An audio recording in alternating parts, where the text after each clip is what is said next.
Today's interview is with the Swedish Morlocks. Now, this industrial formation had an album out that I've been listening to many times during the past decades. Finally, this year they released a new album, and I thought it would be really nice to ask them some questions so I could introduce them to you. Enjoy the interview of today, because this is a special one. First, I want to congratulate you about the release of the new album.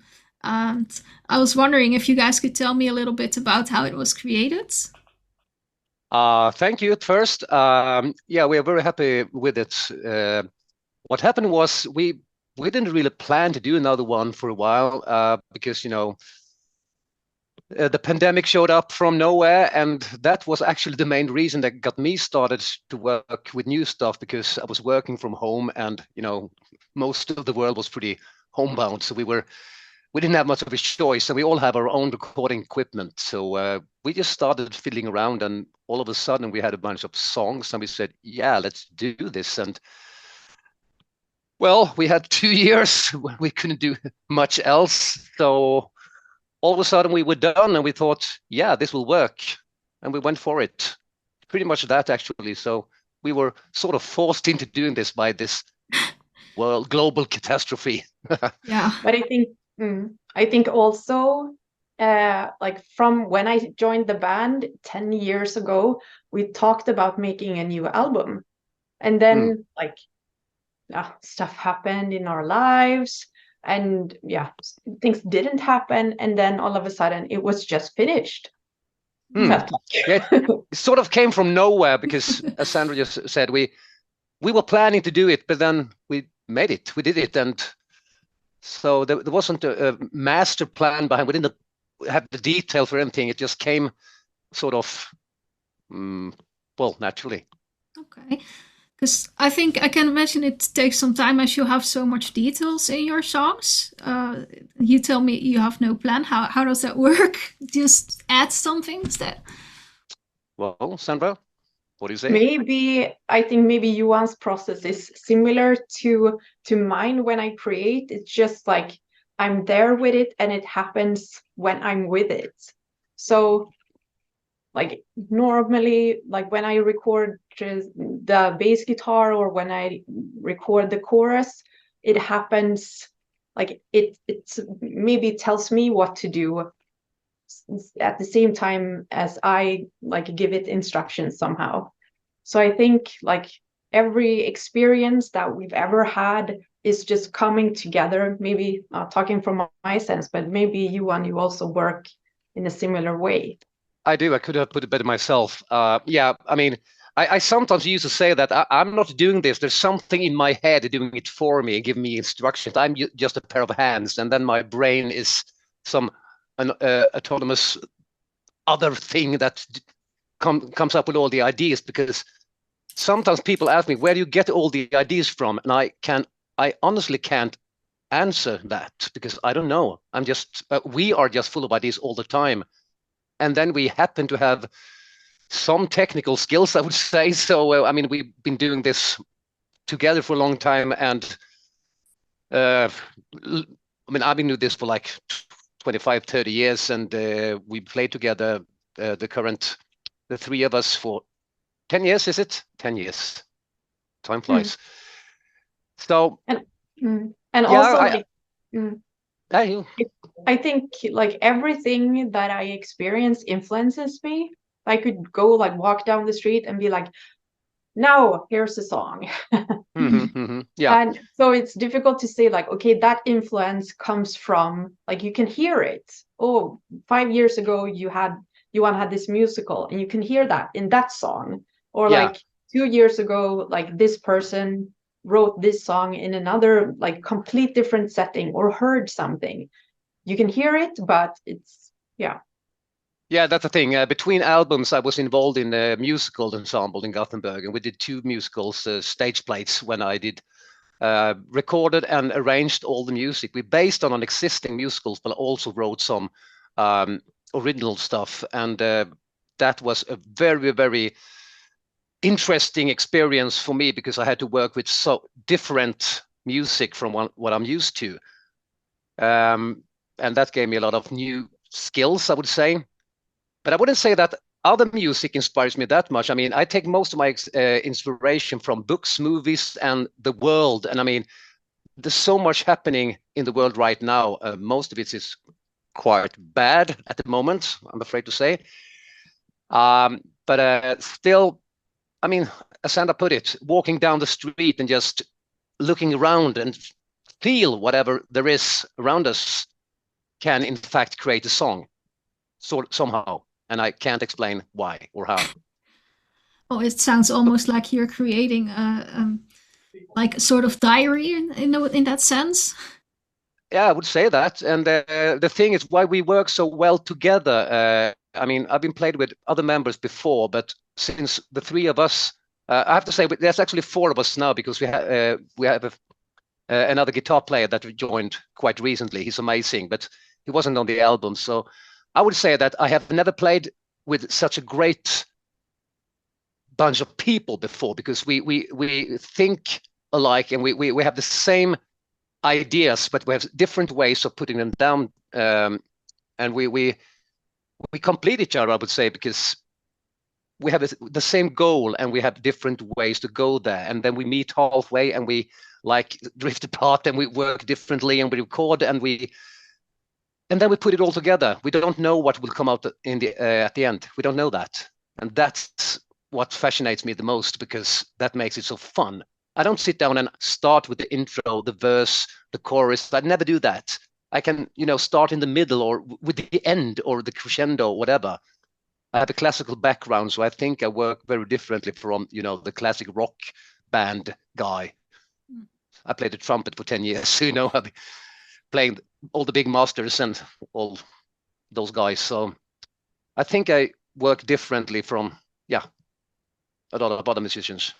It's just like, bringing trust into the process. And we trust each other. I mean, I can drop an idea to Sandra or Andreas, and I know that they will pick up where I left, and they will bring something far better than I could ever imagine. So I don't have to. None of us have to tell the others do this, do that, because we just do stuff, and then we merge it, and again, here we are. It's amazing. I love it. Good, it's good to hear. If you look at how this album turned out and you look at the earlier releases you did, where do you think that the longtime fans of yours will see the biggest change? The biggest change would be, this is actually the third album from Morlocks. I've been a member all the time, and the first one I had the ideas, I didn't have the skills, and I had too many ideas. The second one, the Outlaw of Fives, which you have heard, that came out more than 10 years ago, and I was really happy with that one. But I think we actually nailed it this time because at least I have learned to ditch ideas. I mean, this would not work together with this song, so I actually forced myself to kill my darlings. I never did that before. So I think this album is much more, it's a unit. It's wholesome in a way that we didn't do before. I mean, Outlaw of Five was very good, but it was necessary to do that one to come up with this one. We could never do this one 20 years ago. Not a chance. We weren't good enough or experienced enough. Yeah, I think also maybe this album is more fearless. Like if you pick a song from the old album and add like hearts to it, maybe like that would never have happened. But now it's okay to throw in hearts because we don't care that it's not true. Exactly. I mean, we have surf guitars in one song, and I mean, is that even allowed? We don't care, and that makes it even more fun because, of course, we need something catchy in the middle of this song. Surf guitars, hell yeah! Will it work? It did. We try everything out because yes, we are more fearless. Yeah, makes sense. You can try and be your own boss. We don't want to get stuck in a genre because, as Sandra said, is this true or not? We don't give a flying hoot about what's true. I mean, some bands we can't use a guitar because we play electronic body music. Why can't you? I mean, I've heard a lot of great EBM songs with guitars in them, but some people, no, that's not true to the concept. And I said, what concept? We don't do concepts. We create concepts, and that concept is an ever-changing process. So, yeah, staying true to what? I mean, we stayed true to what we want to do, and yeah, it worked apparently. Good. Well, then I want to look at some of the songs, and one of the ones that stood out to me was "The Golden Goddess." How did that track come together? Ooh, how did that come together? Well, I think I was fiddling around with. I have a lot of sound banks. I work exclusively with software synthesizers, and I was trying out a lot of new sound banks that I've got, and I found a lot of esoteric sounds that I wanted to play around with, and I came up with this rhythm from somewhere. Don't ask me from where, because yeah, it was my brain at work again. And then it was there. It came to me. I remember that it was a dark and stormy night. Actually, it was, and all of a sudden I had this basic rhythms and these strings, and I told myself, this is going to work, but how? And then I talked to my longtime friend Karin, a very talented musician in Sweden. She has this angelic voice, and I said, can you do some vocals for me?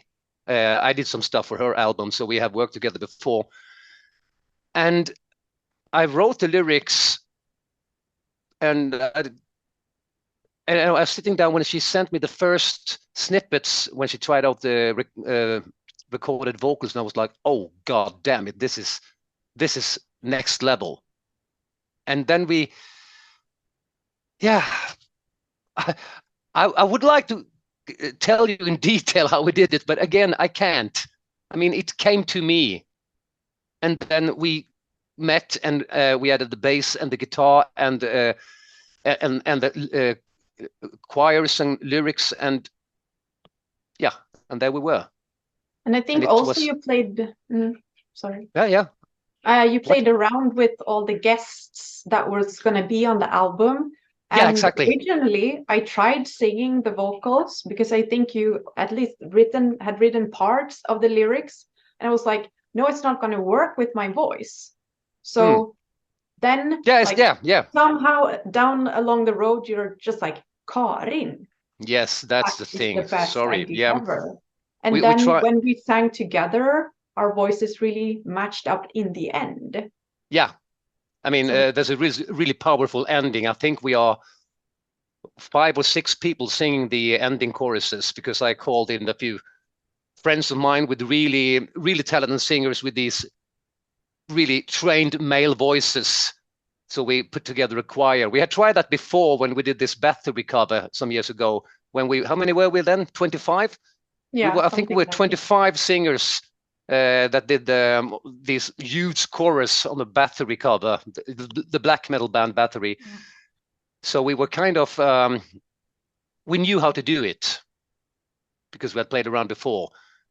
So yeah, we tried, and that's a good thing with the internet. I can just send pieces of a song to the other guys, and they send stuff back, or they send stuff to me, and we can try it out within a few days without having to meet, which is very good, especially when you're sitting locked up in during a pandemic.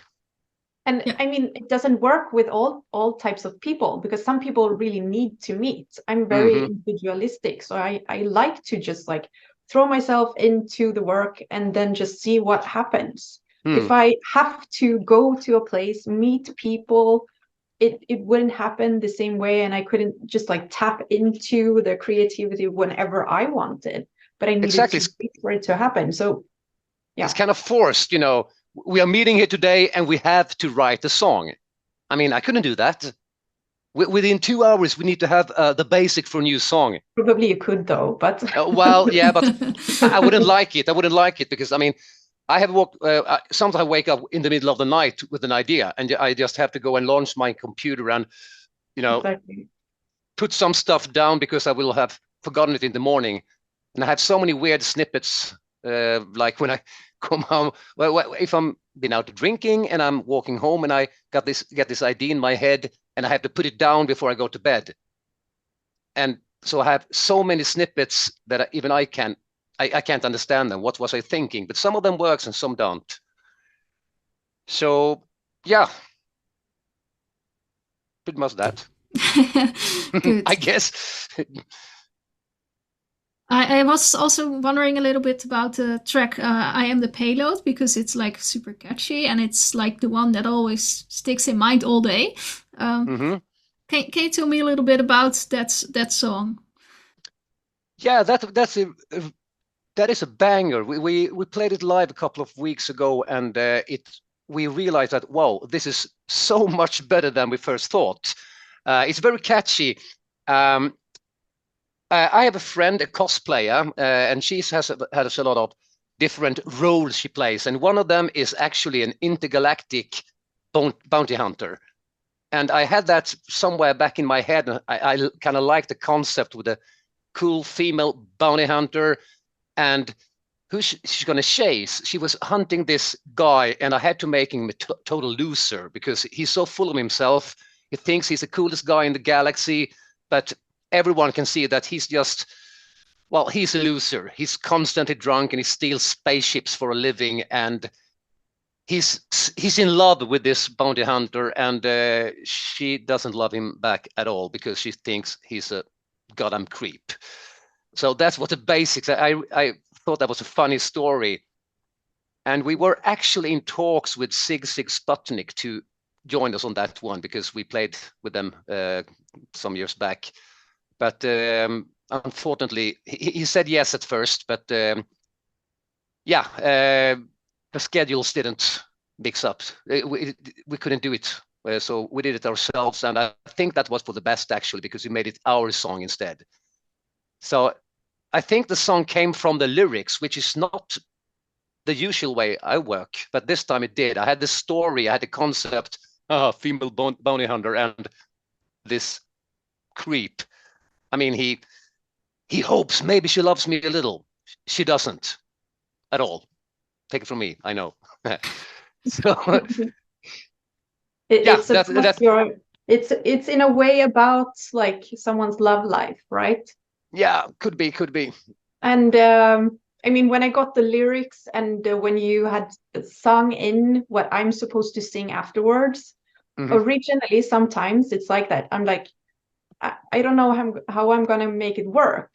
But then I sang it and I was like, yes, this is gonna be epic. You did. Yeah, and then we added the surf guitars and the rest is history. That we did in collaboration. That was fun with this song because we met all together and we were just like, okay, Andreas is going to play the guitars, and we had beers and we were in your studio, Johan, and they were like, hand clapping would be fun here. Let's do it. Yep. So it was. Yeah, we had a lot of beers and we're standing in unison, and then Andreas picked up his guitar. Hold on, listen to this, and he went full Pulp Fiction on it. It was. Maybe he did the singing as well at that time, or I think he did. I think you recorded your parts that night, because I think we kept those because they were so good. Yeah, just like Shubidua and stuff. Yeah, that part. Things. Yeah. Shubidua, that's not true at all, and that's why we did it. It came out so good. Back to the 50s. Yeah. Well, why not? Cool. You released Dicks in Tanks as a single. Why would you choose for that song? Why we released it as a single? Yeah. It was one of the first songs that we finished, and I came up.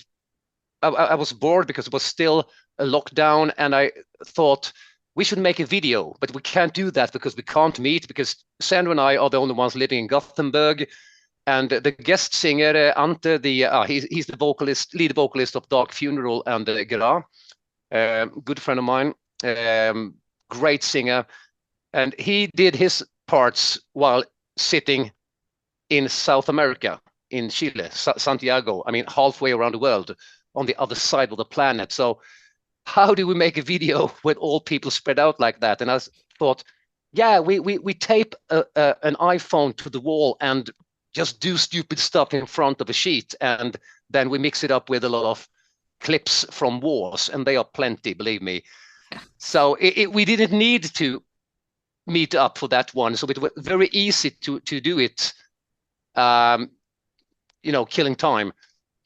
And then we released it as a first taste of the upcoming album, which actually was the song that landed us the contract with Metropolis, because they loved it.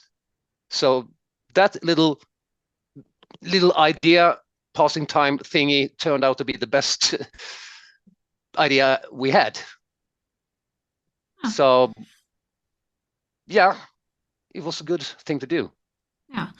And it was also, this was actually also right before the Russian invasion of Ukraine. Yeah. So we didn't write a song with that in mind, because that hadn't happened yet. Yeah, I remember that. And I hate being right, Yeah, I can imagine. Are you planning to release any more singles of this album as sort of promotion?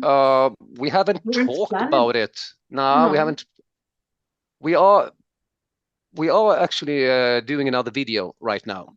But I mean, the single format, to me, I mean, I grew up with 7-inch singles. That's not really a thing. I don't buy vinyls these days. I'm one of the few men of my age that does not buy vinyls. So 7-inch singles, I mean, singles, yeah, they were a thing of the past for me. So yeah, you could release a song, but I mean, why would we when the whole album is there? That would be, yeah, of course, another version of a song perhaps, but I don't know. What do you say, Sandra? Have we even considered doing that? I don't think we have. We're too old-fashioned. Yeah, in a way we are, but that means we should release 7-inch singles, and only 7-inch singles if we are old-fashioned. Either way, pass on that one, because we don't know. We might, and we may or may not. I see. Which of the tracks was the most challenging for you to create? I would say Cold War Fusion, the last one, because it's very different from the rest of the tracks, and it has a lot of different parts that had to mix together. I mean, how long is it? It's almost 10 minutes long, and nobody wants to listen to the same stuff for 10 minutes. Well, I do, because I like dark ambient, but I mean, most people don't. So that was really challenging, because we had to tell the story, the lyrics, and make them work. And then we had to have some variation that also worked. So I would say production-wise, that was the hardest one. But it also turned out to be one of the best one, according to myself at least. I really, I'm very proud of that one. And yeah, that was a challenge, I would say. Yeah, I think for me it would be either that, like parts of that one, or Fear of the Watchman, or Inhumane. Because sometimes it's difficult to find like a good bass line that already has bass. Yeah, I can see that. I mean, since we mix electric bass guitar with synthesizers. So sometimes, like, to give my mark, or like can sometimes be challenging, depending on how the song was created originally, and how much space there is. Sometimes you can hear, if you listen closely, like in a special part of the song, I would do some funny stuff with the bass guitar, but otherwise, like nowadays, I try to follow the guitars, and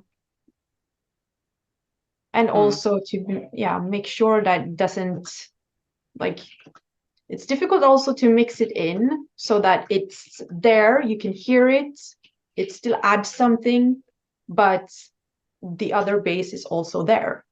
Yeah, I feel sorry for the mixing guy, because some of the songs had I'm not exaggerating when I say a couple of 100 tracks. So he did a great job with it. But he called me a couple of times, said, "What? How can you do this to me? There's so many tracks, and you want all of them to be heard." Yeah, all of them at the same time. Do that now. You know the drill. And he did a really, really good job. Yeah, I'm so amazed. And then when we got the mastering, I was like, oh, it's all there. It's all there in its full glory. I was speechless when I heard the final result, because I didn't think that it would turn out that good. I mean, there are so really, really small sounds that you just feel, but they're still there. I was in the other room and I still felt the little string that I knew was there because I programmed it. And it's audible. You can hear it. And I was like, this is impossible. You can't mix and master so many tracks and still get this result. But they did. That was magic. It's the wizards, both of them. But going back to the singles, do you have a suggestion of a single that you think should be released? Yeah, well, we are doing a video for Inhuman Genome Project, so that will technically be a single, but I don't see a reason to release it again as a single track. Or I would say if we do a single, it could be a new song, or we pick up some of the old ones, because we have a few remakes of really old stuff that we have played live but never released to the world. I don't know. What do you think? I don't know. If you look at the traditional usage of a single, is usually to get like airplay. So the catchy one, like "I Am the Payload," like that one, probably. That could work, and I would love to do a video on that one. I mean, I can see the little spaceships in front of me chasing each other through the asteroid belts and all that stuff. Yeah, I would really love to do that. So yeah, everything is possible. We haven't thought that far, to be honest, because we are still riding on the high from the reception of the album.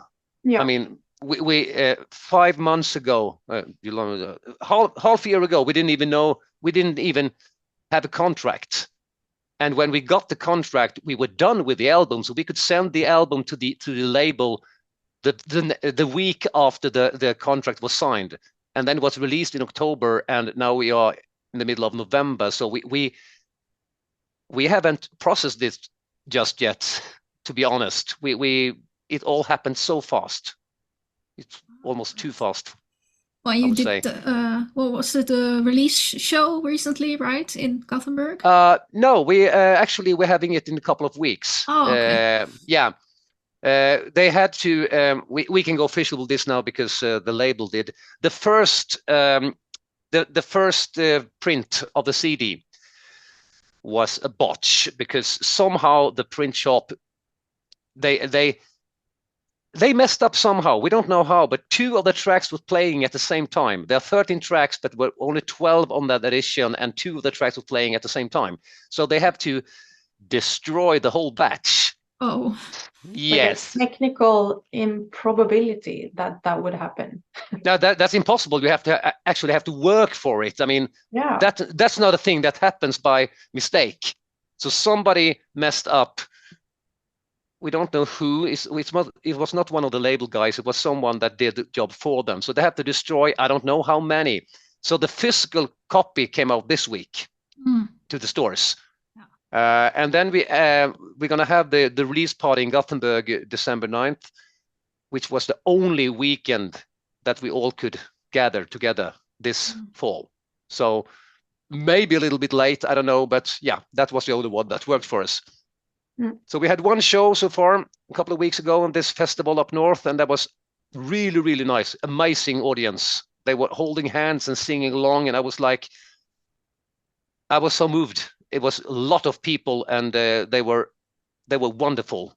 I didn't believe my eyes at first when they held hands and were singing along with the lyrics, and some of them had learned the lyrics for songs that had been out for like 2 weeks. I mean, that's a fan base you just gotta love. Well, there are a lot of lyrics, so yeah, there's a lot of lyrics. Yeah, I am unable to write a song with the same lyrics in the choruses. I always have that. Don't ask me why. There's a story to be told, you know. Yeah. Well, I remember I was in Sweden in August and to see a show from a small band from Sweden, and I randomly ran into some person that was talking about that show in Gothenburg that you guys had planned, and I was like, what are the odds? Amazing. Yeah. It's a small world. Yeah. But it's official. We actually published it yesterday. So we're going to play at this amazing rock club in Gothenburg that we have been. Yeah, I'm a regular and really love the place. They have a great stage and a great crew and everything. So I'm really looking forward to doing this because it's the first show in Gothenburg for 10 years. Yeah. Wow. Yeah. Mm-hmm. And the tickets are already selling very good. So yeah, this is gonna rock. Good. Well, then I hope people are still able to see the interview in time and be able to get the rest of the tickets. That won't be a problem, I can assure you. Yeah. Do you plan to do any more shows also like outside of Sweden? Do you have anything planned? Plan, yes. Want, yes. Let's say that we are in talks, but we can't go official just yet. I would love to, but no, I can't. Sorry. But yeah, keep your eyes open because shortly there will be News. announcements. Yeah, announcements, news. But and, we are going to play in southern Sweden in Malmö. in January. So Yeah. not outside of Sweden, but still one more upcoming show.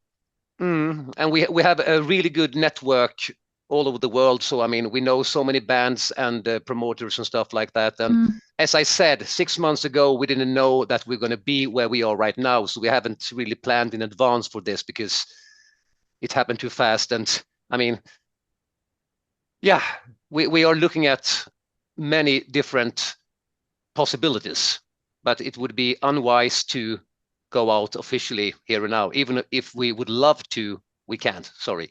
Yeah, no, I can imagine. That's okay. Oh, I think I've only one more question left, and that is, what kind of Christmas wish or wisdom do you have for the world to share? Christmas. Yes. Ooh, Sandra, that's your thing, Sandra. You're the you're the one with kids. Christmas wish. I mean, the only thing I can think about is to like try to be real with one another. And that's not as easy as it sounds. Don't burn down the house. That's a good one. It's also a good one. Yeah, so some people do that. I'm just going to say, don't do that. That's a good one. Well, good. Then I want to thank you for your time. And I hope that you guys have an amazing show when it's coming up. So. Thank you for having us. Thank you so much. Great to talk to you.